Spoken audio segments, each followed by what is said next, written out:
बिहार के मधुबनी से हैरान करने वाला वीडियो सामने आया। वहां कुछ लोगों ने एक महिला के साथ बेरहमी से मारपीट की, जिसका वीडियो भी सामने आया, जिसमें एक आदमी पीड़ित महिला को थप्पड़ और घूंसे से मारता दिखा।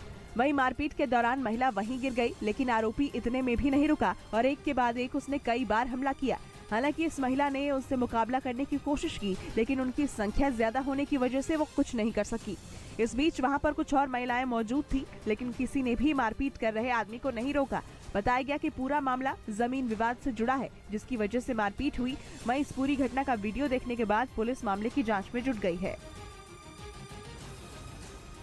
दिल्ली के शास्त्री नगर से दिल दहला देने वाला एक वीडियो सामने आया। वहां एक 4 मंजिला इमारत ढह गई। इस घटना के बाद वहां हड़कंप मच गया और लोग अपनी जान बचाने के लिए इधर उधर भागने लगे। इस घटना का जो वीडियो सामने आया उसमें उस इमारत में लगी ईंटें धीरे धीरे जमीन पर गिरती नजर आईं।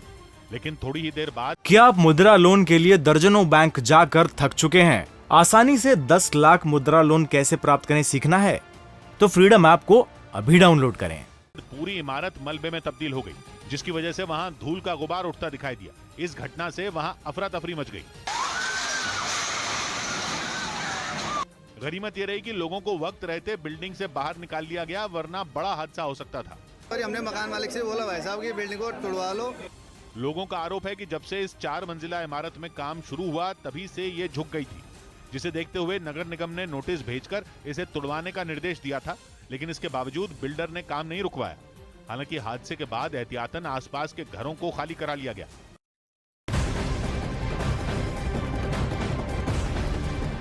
असम से ये बड़ी खबर आपको बता दें, जहां हेमंत बिस्वा शर्मा ने एआईयूडीएफ अध्यक्ष और सांसद बदरुद्दीन अजमल के बयान पर तंज कसा। उन्होंने कहा कि वोट बैंक की राजनीति के लिए अजमल ने इस तरह का बयान दिया है। हेमंत ने महिलाओं से 2 से ज्यादा बच्चे नहीं करने की अपील की है।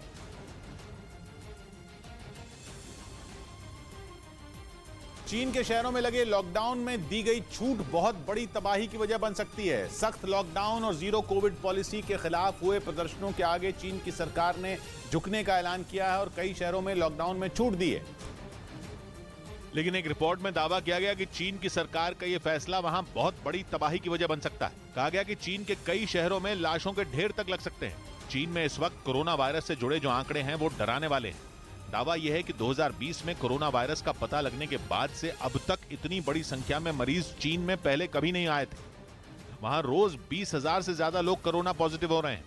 Shanghai journal of preventive medicine नाम की संस्था ने जो रिपोर्ट छापी वो हैरान करने वाली है। दावा किया गया कि पाबंदियां हटने से 20 लाख लोगों की जान जा सकती है।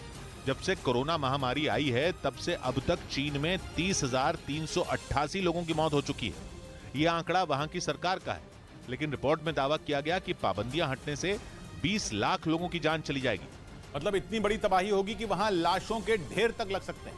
लेकिन दावा यह है कि इसकी वजह वहां फैला संक्रमण ही नहीं है, बल्कि चीन के राष्ट्रपति शी जिनपिंग की जिद है। और वो जिद यह है कि वो किसी भी कीमत पर किसी दूसरे देश से वैक्सीन नहीं लेंगे। दुनिया भर की संस्थाएं ये साबित कर चुकी हैं कि चीन की वैक्सीन कोरोना वायरस पर असरदार नहीं है। यहां तक कि ओमिक्रॉन वेरिएंट पर तो लगभग पूरी तरह वो बेअसर है। लेकिन शी जिनपिंग जिद कर चुके हैं कि वो दुनिया के किसी भी दूसरे देश से वैक्सीन नहीं लेंगे। उनका यही फैसला अब चीन के लोगों की जान पर आफत बना हुआ है। चीन की सरकार के आंकड़ों के मुताबिक चीन में बुजुर्गों की केवल 2/3 आबादी को ही कोरोना वायरस से बचाने वाला टीका लगा है। उस पर भी दावा यह है कि चीन में बनी वैक्सीन लोगों को बीमारी से बचा नहीं पा रही। इसीलिए चीन अब अपने ही जाल में फंस गया है। पहले तो केवल शी जिनपिंग की कुर्सी पर खतरा माना जा रहा था, लेकिन अब तो चीन के लोगों की जान पर संकट बन गया है।